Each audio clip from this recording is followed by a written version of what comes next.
దేవుని నామానికి వందనాలండి. మరొకసారి ఈ 40 దినాల ప్రార్థనలో శిలువ ధ్యానాలుగా మరలా ఒక మాట ధ్యానించుకోవటానికి దేవుడిచ్చిన మంచి అవకాశాన్ని బట్టి దేవుని నామానికే మహిమ కలిగిన గాక. మనం చూసుకున్న మాట ఏంటంటే యోహాను సువార్తలో నుండి 10వ అధ్యాయం అలాగే 11వ వచనం కానించి చదువుకుందామండి. నేను గొర్రెలకు మంచి కాపరిని, మంచి కాపరి తన గొర్రెల కొరకు తన ప్రాణమును పెట్టును. ఇక్కడ యేసయ్య అంటున్న మాట ఏంటంటే నేను గొర్రెలకి మంచి కాపరిని, మంచి కాపరి తన గొర్రెల కొరకు ప్రాణమును పెడతాడని దేవుని యొక్క గ్రంథములో రాయబడి ఉన్నది. ఆయన అంటున్నాడు గొర్రెలకి నేను మంచి కాపరిని. గొర్రెల్ని ఎందుకు పెట్టాడు? చాలామంది గొర్రెలు అంటని ఏలం చేస్తా ఉన్నారు. దేవుడు సృజించినట్లు కొన్ని మంచివి ఉన్నాయి, కొన్ని చెడ్డవి ఉన్నాయి, కొన్ని క్రూరమైనవి ఉన్నాయి, కొన్ని సాధువైనవి ఉన్నాయి. అందులో సాధువైనట్లో గొర్రె తన యొక్క కాపరిని వెంబడించేటువంటి స్వభావం కలిగిన అదిగా ఉన్నదన్నమాట గొర్రె. అందుకని దేవుడు గొర్రెని ఆ యొక్క దేవుని నమ్మిన ఆయన వెంబడించిన బిడ్డలకే పోల్చి ఉన్నాడు ఆయన. అంతేగాని గొర్రెని తగ్గించి హీనపరచాలి అన్నది దేవుని ఉద్దేశం అయితే కాదు. గొర్రెలో ఉండేటువంటి మనసు ఏంటంటే మంచి మనసు. అందుకనే ఈ మంచి మనసు ఉన్నవారందరిని కూడా దేవుడు చూస్తున్నాడు. కాబట్టి వారిని మంచి గొర్రె అయిన కాపని వెంబడించే గొర్రెతోటి ఆయన పోల్చి ఉన్నాడు. అలాగని చెప్తాడు. వాటి కొరకు నేను ప్రాణం పెడతానన్నాడు. మొదట మనం తెలుసుకోవాలి ఏంటంటే గొర్రె ఎంత మంచి స్వభావం కలిగి తన కాపరి ఎలా నడిపిస్తే అలాగా నడుస్తుందో అలాగా నడవాలన్నదే దేవుని చిత్తం. చాలా క్రూరమైన జంతువులు ఉంటాయి. అవి ఏవి అడ్డొస్తే అవి వాటిని తినేస్తూ ఉంటాయి. ఏవి వాటికి ఆటంకంగా ఉంటే వాటిని పారతోలుతూ ఉంటాయి. కానీ గొర్రె అలా కాదు. కాపరి ఎటు నడిస్తే అటే వెళ్తూ ఉంటాయి. అందుకని వాటి కోసం దేవుడు ఏమన్నాడంటే వాటి కొరకు నేను ప్రాణాన్ని పెట్టడానికి వచ్చాను, వాటి కొరకు నేను ప్రాణం పెడతాను అని చెప్పాడు ఆయన. అయితే లోకంలో ఉన్నవారు అందరి కొరకు కాదా అంటే ఎవరైతే కాపుని వెంబడించేవారు ఉంటారో వారి కొరకు అన్నాడు ఆయన.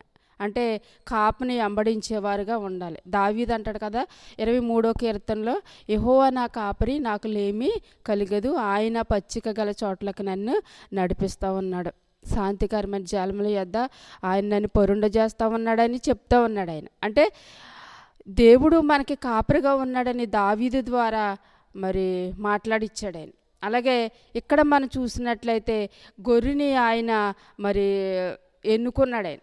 ఎన్నుకుంటామంటే గొర్రె యొక్క స్వభావాన్ని, గొర్రెలో ఉండేటువంటి మంచి మనసును ఆయన చూసి దేవుని పిల్లలైన వారు అలాగా దేవుని వెంబడించాలి.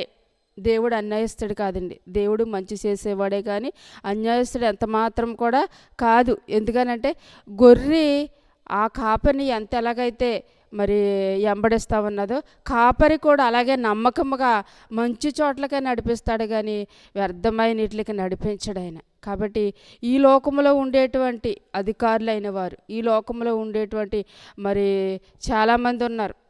వాళ్ళందరూ కూడా ఇందులో మనం ఈ యొక్క 9వ వచనం నుంచి మనం చదువుకున్నట్టయితే మంచి కాపరి తన గొర్రెల కొరకు ప్రాణం పెడతాడో జీతగాడే అంటా ఉన్నాడు. కొన్ని ఏమన్నంటే ఇంకా ఏమన్నదంటే దొంగతనమునకును హత్యకును నాశనమునకును చేయుటకు వచ్చును. కానీ ఇక్కడ ఏమంటున్నాడంటే దేనికిని రాడు, గొర్రెలకు జీవమును కలుగుటకును అది సమృద్ధిగా కలుగుటకును నేను వచ్చి తినని మీతో నిశ్చయముగా చెప్పుచున్నానని 10వ వచనంలో రాయబడి ఉన్నది. అంటే ఆయన అంతకుముందు ఉండేటువంటి కాపర్లు అనుకున్న వారు అందరూ కూడా ఎలా ఉన్నారంటే దొంగలో దోసుకునేవారుగా ఉన్నారని చెప్తా ఉన్నాడు.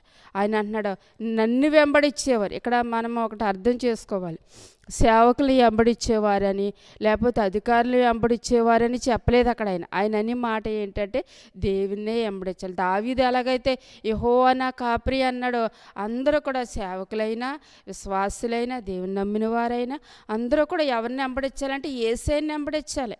అదే ఆయన కోరుకున్నది. అంతేగాని కొంతమంది ఏమంటారంటే మా సేవకులు పలానా సేవకులు మంచోళ్ళు కదా అందుకే మేము దేవుని నమ్ముకోవట్లేదు అంటారు. అది మంచిది మాట అయితే కాదు. ఎందుకంటే దేవుడు అంటున్నాడు ఒక మనిషిని వెంబడించమనలేదు, ఆయన వాక్యాన్ని వెంబడించమన్నాడు, దేవుణ్ణి వెంబడించమన్నాడు. అయితే ఆ వాక్యానుసారంగా నడుచుకున్నవాడు దేవుని వెంబడి వెళ్తున్నట్టే. అతడు గొర్రెగానే ఉన్నాడు. ఆయన గొర్రెగా ఉండి ఈ కాపరిని వెంబడించినట్టే.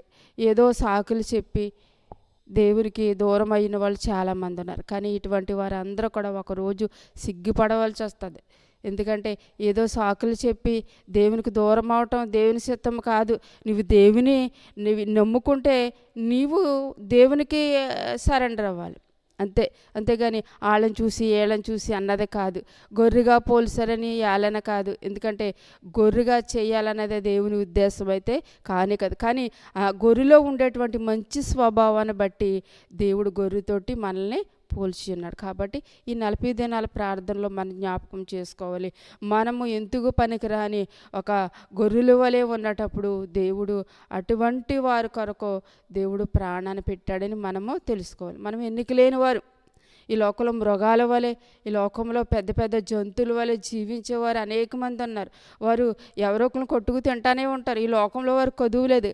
కానీ గొర్రెకి ఏంటంటే కాపరిని వెంబడించడమే తెలుసు దానికి. అందుకని మనము గొర్రె వలె తగ్గించుకోవాలి. దేవుడు అంటాడు కదా, ఇంకో మాట ఏంటంటే తోడేళ్ళ వలె ఉండి గొర్రె చర్మాలు కప్పుకుని ఉన్నవారు ఉన్నారు అంటాడు ఆయన.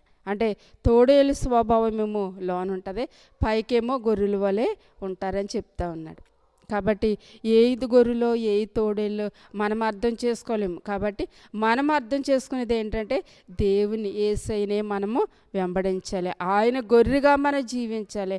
నా కొరకు ప్రాణం పెట్టాడు ఆయన, నా కొరకు శ్రమ పడ్డాడు ఆయన అని మనం తెలుసుకున్నట్టయితే ఆయనతో పాటు ఆయన రాజ్యంలో మనం ఉంటాము. దేవుడిచ్చిన కొద్ది మాటలు దీవించును గాక. ఆమేన్.